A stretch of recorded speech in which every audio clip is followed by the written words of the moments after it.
le verset 4 à partir de 1. Il dit, le Seigneur apprit que les pharisiens avaient entendu dire qu'il faisait et baptisait plus de disciples que Jean. À vrai dire, Jésus ne baptisait pas lui-même, mais c'était ses disciples qui faisaient.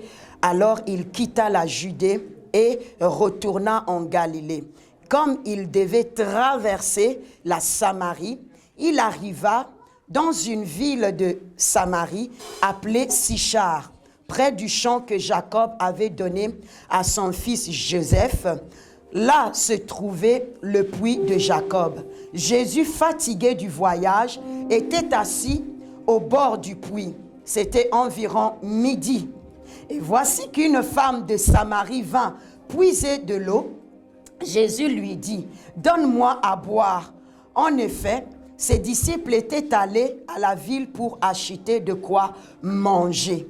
Et la femme samaritaine lui dit, « Comment toi qui es juif, tu me demandes à boire, à moi qui suis une femme samaritaine. » Les Juifs, en effet, n'ont pas de relation avec les Samaritaines.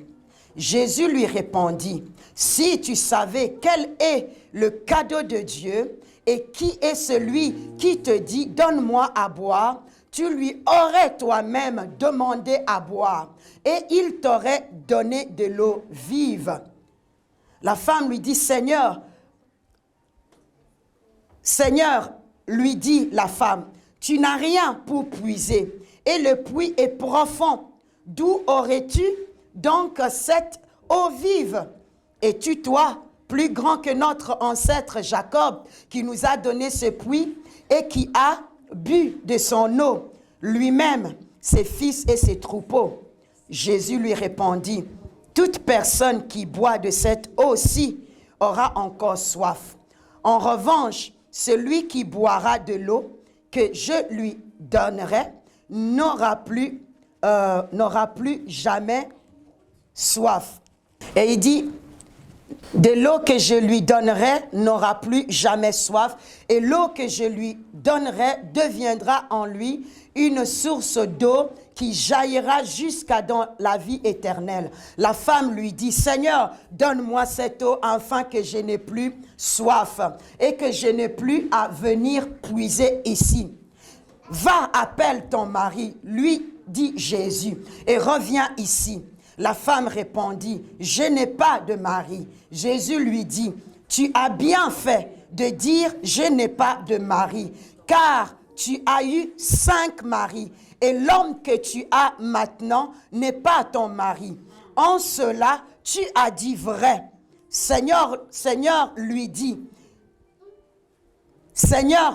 la femme, « Je vois que tu es un prophète. Nos ancêtres ont adoré sous cette montagne et vous dites, vous, que l'endroit où il faut adorer est à Jérusalem. » Amen. Amen. Et il dit, nos ancêtres ont adoré sous cette montagne et vous dites, vous, que l'endroit où il faut adorer est à Jérusalem. Femme, lui dit Jésus, crois-moi, l'heure vient où ça ne sera ni sur cette montagne, ni à Jérusalem que vous adorerez le Père. Vous adorez ce que vous ne connaissez pas. Nous adorons ce que nous connaissons. Car le salut vient des Juifs, mais l'heure vient et elle est déjà venue. Car l'heure vient et elle est déjà là, où les vrais adorateurs adoreront le Père en esprit et en vérité. En effet, ce sont là les adorateurs que recherche le Père. Dieu est esprit et il faut que tous ceux qui l'adorent en esprit. Nous allons sauter et nous allons vers 28. Alors, la femme laissa sa cruche, s'en alla dans la ville et dit aux habitants, « Venez voir un homme qui m'a dit tout ce que je fais. Ne serait-il pas le Messie? » Amen. Nous allons nous arrêter là. Donc, pour votre étude personnelle, à la maison, vous pouvez continuer. Mais nous allons nous arrêter sur ce mot-là. La parole de Dieu dit, la femme s'en alla. Il avait même oublié qu'elle est venue puiser de l'eau. et elle est partie. Amen. Mais aujourd'hui, nous ne rentrons pas là. Amen. Nous allons introduire. Pouvez vous asseoir, s'il vous plaît. Pouvez vous asseoir. Amen. Nous allons introduire, savoir qui est une femme. C'est qui la femme? Amen. C'est qui une femme? Et par définition, on dit une femme est un être humain de sexe ou de genre féminin et d'âge adulte. Amen. Donc la femme, elle est adulte. Amen. C'est une femme. Donc pour être femme, il faut être mûre et adulte. Amen. Et il dit, à la différence d'une fille, par contre la fille, elle, amen. Je suis sûre qu'il y a quelqu'un qui le sait. La différence entre la femme et la fille, c'est que la fille, elle est en stade de l'enfance, c'est-à-dire qu'elle est en train de grandir. Hein? Elle n'est pas encore, comme nous voyons notre fille qui est là, elle est en stade d'enfance, elle n'est pas encore mûre, ce n'est pas une femme, elle n'est pas adulte, elle est encore en train d'arriver. Amen. C'est ça en fait, voilà, elle est en croissance. Amen. C'est ça par définition, ce que le Robert nous dit. Amen. C'est ça. Donc la femme, pour être une femme, tu dois avoir un âge mûr et être adulte. Amen. Gloire à Dieu. Nous avançons. Alléluia. Alléluia. Et il dit, la femme en fait, elle est celle qui a atteint aussi la maturité physiquement, portant et peut féconder et peut engendrer et porter aussi une grossesse et accoucher. Amen. Est-ce que vous voyez un peu là où nous marchons? Amen. La femme, hein, le fait qu'elle est mûre, elle doit être d'un âge mûr, elle doit être adulte, elle est différente de la fille qui est en croissance. Et la femme, c'est aussi une femme qui arrive à la maturité.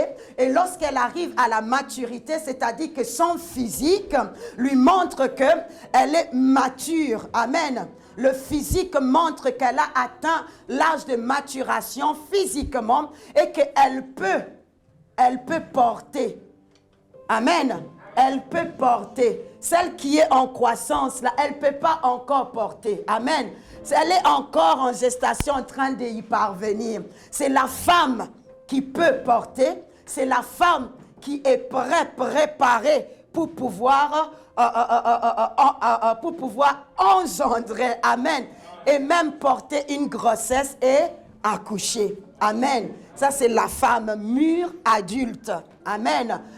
Et si on rentre un peu dans le mot latin, qui s'est dit le mot féminin, hein, on dit féminin, ça se prononce comme ça, mais si on rentre en français, ça veut dire femelle. Et la femme qui est appelée femelle, c'est celle qui enfante et qui donne la vie. Acclame le Seigneur. Alléluia. Acclame le Seigneur. La femme donne vie. La femme donne la vie. Amen. Et cette femme qui donne la vie, nous pouvons voir dans Genèse 1, 27. Alléluia. J'aimerais que quelqu'un puisse me lire cela. Dieu créa l'homme à son image. Il le créa à l'image de Dieu. Il créa l'homme et la femme. Genèse 1, 27. La parole de Dieu dit, Dieu créa l'homme à son image. Il le créa à l'image de Dieu et il créa l'homme et la femme. Amen. Il créa l'homme et la femme. Il les créa tous les deux. La parole de Dieu dit, Dieu créa la femme. Hein? Il le créa à son image, tous les deux. Il a créé l'homme et il a créé la femme. Mais la femme, Dieu créa la femme par l'homme. Amen. Dieu créa la femme par l'homme. Amen. Nous sommes sortis de quelque part. Amen. Amen. Nous sommes sortis de quelque part. Amen. Amen. Ah, on dit Dieu créa la femme par l'homme. Et à la même proportion. Parce qu'il dit il créa à son image et il les créa tous les deux à son image. Et il a créé comme la femme, comme l'homme, à la même proportion. La seule différence entre eux deux, en fait, la seule différence entre la femme et l'homme, que tous les deux sont créés à l'image de Dieu. Si nous pouvons encore entrer dans la parole dans Genèse 2, 22, nous pouvons voir que voilà l'homme, Dieu fit dormir l'homme d'une profonde sommeil et de sa côte il tira la femme. Amen. Et j'ai dit qu'on est sorti de quelque part. Amen. On est sorti de quelque part. On n'est pas arrivé comme ça sur terre. Amen. On n'est pas arrivé comme ça. Et laisse-moi te dire, lorsqu'on va plus loin, la parole de Dieu dit, lorsqu'il a créé l'homme, lorsqu'il a créé la femme, il fit tomber un grand sommeil à l'homme. Et même lorsqu'elle a tiré l'homme, la parole de Dieu dit, l'homme même ne savait pas. Il ne savait pas. Alléluia. L'homme dormait. Alléluia. On dit que l'homme dormait. L'homme ne savait même pas ce qui se passait. Lorsque la femme arrive, bien-aimé, il met l'homme à l'aise. Amen. Il le met tranquille. Alléluia. Il le met à l'aise. Amen. Et lorsque la femme a été créée, on dit, la parole de Dieu dit, l'homme, il a fait dormir l'homme. Et l'homme ne savait pas, il s'est réveillé et on l'a présenté. Et on l'a présenté d'une manière que l'homme même a parlé. Il a dit, cette fois-ci, c'est celle-là. Il a dit, c'est celle-là. L'os de mes os et la chair de ma chair. Amen. Amen. Et dans leur ressemblance, merci maman. Que Dieu soit béni. Nous prêchons ensemble. Nous prêchons ensemble et nous apportons la parole ensemble. Dieu est présent. Alléluia. Et la parole de Dieu dit, dans leur ressemblance, la seule différence, c'est au niveau du sexe et dans certaines dispositions divines que Dieu a données à l'homme. Amen. Aujourd'hui, nous posons les bases. Amen. Nous ne rentrons pas encore dans la profondeur et dans la révélation, mais nous posons juste la base. Amen. Donc on dit, c'est la seule différence en fait entre l'homme. Je me répète, la parole de Dieu est répétitive. Amen. Il dit la seule différence, c'est au niveau du sexe et au niveau de certaines dispositions divines que Dieu a attribuées à l'homme. Si nous rentrons même dans Éphésiens 5, 23, Dieu nous parle. Il nous parle de cela. Amen. Mais ce soir, on ne va pas rentrer dans les dispositions divines que Dieu a données à l'homme. Je vais juste mettre un point. Cette disposition que Dieu a donnée, la parole de Dieu dit, l'homme sera le chef de la femme, comme Christ est le chef de l'Église. Amen. C'est dans cette différence-là, il y a plusieurs attributions que Dieu plusieurs attributions divines que Dieu a données à l'homme. Amen. Mais en soi, l'homme et la femme sont pareils. Amen. L'homme et la femme sont pareils. Ils sont pareils parce que Dieu les a créés tous deux à son image. Ils sont pareils. Ils sont pareils. Mais en cela, bien-aimés, il nous a créés pareil. Il nous a créés pareil. Ce que l'homme peut faire, la femme aussi peut le faire. Ce que l'homme peut entreprendre, la femme aussi peut le faire. Amen. La femme aussi peut le faire. On est pareil. On est créé à son image et à sa ressemblance. Amen. Si l'homme... my God. Que le Seigneur soit béni. Il dit, c'est simplement, je ne veux pas encourager en fait une femme à se rebeller ou à dire que oui, si l'homme peut faire, moi aussi je suis l'homme, je mets le pantalon et je vais faire des choses. Non, ce n'est pas dans ce sens-là que je veux pousser une femme à rentrer. Amen. Ce n'est pas dans ce sens-là. Alléluia. Ce n'est pas dans ce sens-là, les mamans. Amen. Ce n'est pas dans ce sens-là que je veux parler, mais je vais simplement dire à une femme qui se trouve en ce lieu que tu as reçu quelque chose de la part du Seigneur et que si ce que l'homme peut faire, toi aussi tu peux le faire. Tu as reçu quelque chose de très important, quelque chose que personne peut te l'arracher ou personne peut te le prendre. Tu as reçu quelque chose. La femme, et pendant que j'ai préparé ce message, lorsque je suis arrivée à ce domaine-là, une parole m'est venue, il me dit, la femme est un mystère. Il dit, la femme est un mystère. Même l'homme... La femme, on a mis même un point. La femme est un point d'exclamation. C'est-à-dire, lorsque tu arrives quelque part, on est en train de regarder et on regarde, mais qu'est-ce qui va sortir de cette femme? Cette femme, qui est-elle? Et qui est-elle, cette femme? La femme est un mystère. Lorsque Dieu l'a amenée près de l'homme, l'homme l'a regardé, bien-aimé, et il s'est dit, mais quelle est cette femme? Il a dit, quelle est cette espèce qu'on m'a amenée? La parole de Dieu dit, elle était belle. Amen. Elle était belle. Elle était tellement belle que l'homme n'a pas pu se retenir, qu'il a fallu qu'il parle. Tu as reçu quelque chose, bien-aimé. Tu as reçu quelque chose de puissant, quelque chose de glorieux, quelque chose que même personne ne peut te le retirer. Acclame le Seigneur. Tu as reçu quelque chose de merveilleux. Alléluia. Tu as reçu quelque chose. Et c'est quelque chose que tu as reçu.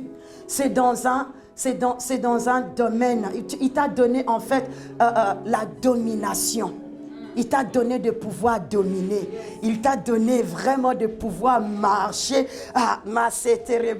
Il t'a donné un endroit. Il t'a donné la capacité d'avoir les dessus des autres. Il t'a donné cette capacité, bien-aimé, cette capacité de dominer. Lorsqu'on dit il t'a donné la domination, c'est cette domination c'est lorsque tu as le Saint-Esprit. Le Saint-Esprit sur toi t'amène à dominer. Amen. Il y a un domaine que Dieu t'a donné de pouvoir dominer. Ces domaines, ça peut être dans ton foyer, ça peut être tes enfants, ça peut être dans l'église, ça peut être dans ton travail. Il y a un domaine précis que Dieu t'a donné. Il y a ceux que Dieu a donné le domaine de chant. Il y a ceux que Dieu a donné le domaine d'intercesseuse ou d'intercesseur. Dieu t'a donné un domaine où tu peux dominer, où lorsque tu le fais bien. Amen. Tu t'épanouis dans ce domaine-là. Pourquoi? Parce que c'est le domaine que Dieu t'a donné la capacité de t'épanouir. Amen. Et lorsque tu le fais, c'est tellement merveilleux. Alléluia.